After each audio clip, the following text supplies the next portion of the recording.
Hello everyone. Today's message for Sunday is called Knock for Jesus. Okay, knock. Just like that. What do you hope for when you knock on a friend's door? Well, first of all, you hope that they will be in. And then if they are in, you hope that they won't ignore you and they'll open the door and welcome you inside. Many of us prefer a warning if someone is going to call round, so we can be ready for them and make them feel welcomed and comfortable.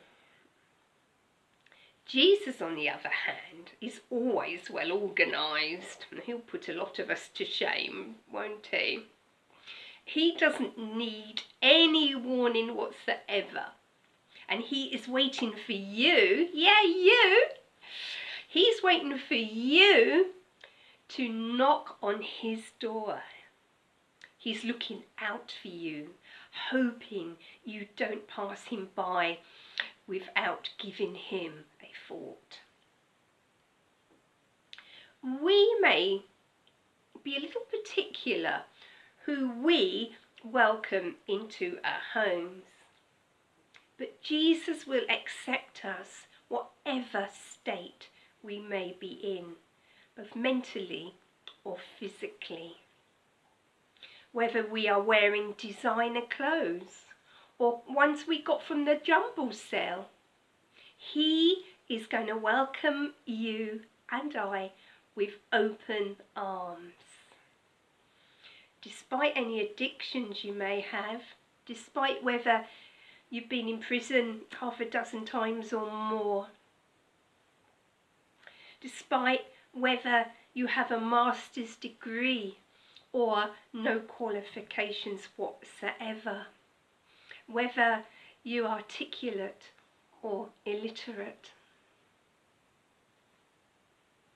It doesn't matter how much we have messed up our lives, okay? And I want to make that very, very clear, because I know some of us think that we can't turn to Jesus because we have made such a complete hash of everything that nothing could be further from the truth.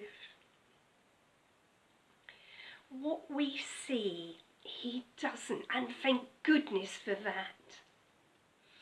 We look at the outer appearance, but Jesus looks at the heart.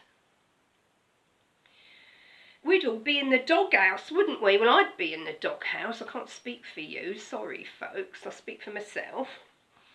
If Jesus was particular who he welcomed in, well, it'd be tough for me, I tell you. He sees you. That's all he sees. You.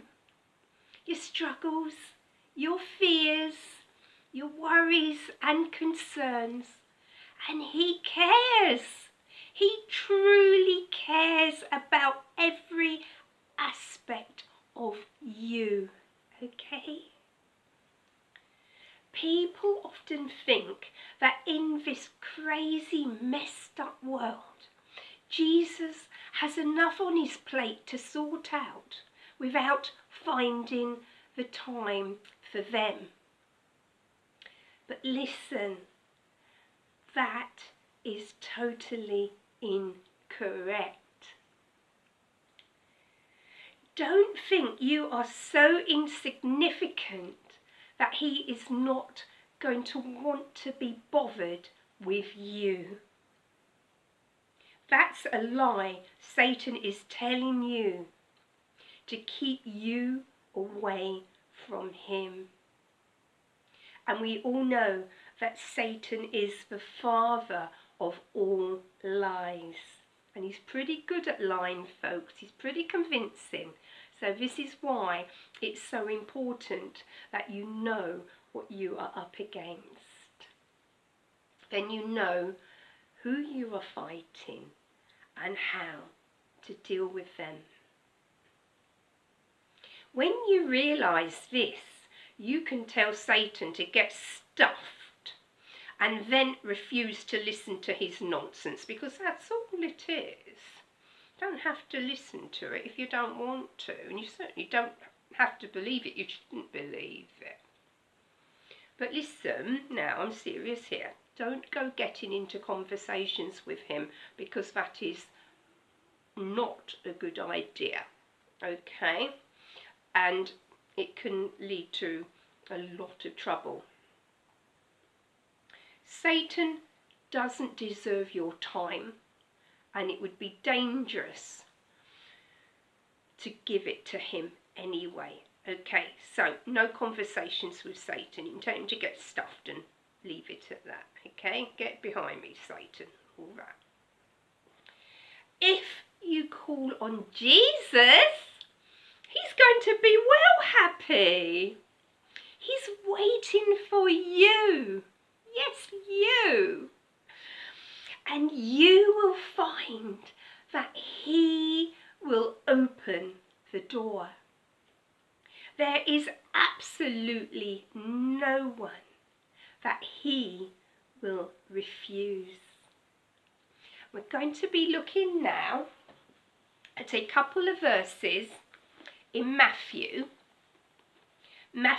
7, verses 7 and 8. Keep on asking, and you will be given what you ask for. Keep on looking, and you will find. Keep on knocking, and the door will be opened. For everyone who asks receives, everyone who seeks finds, and the door is open to everyone who knocks.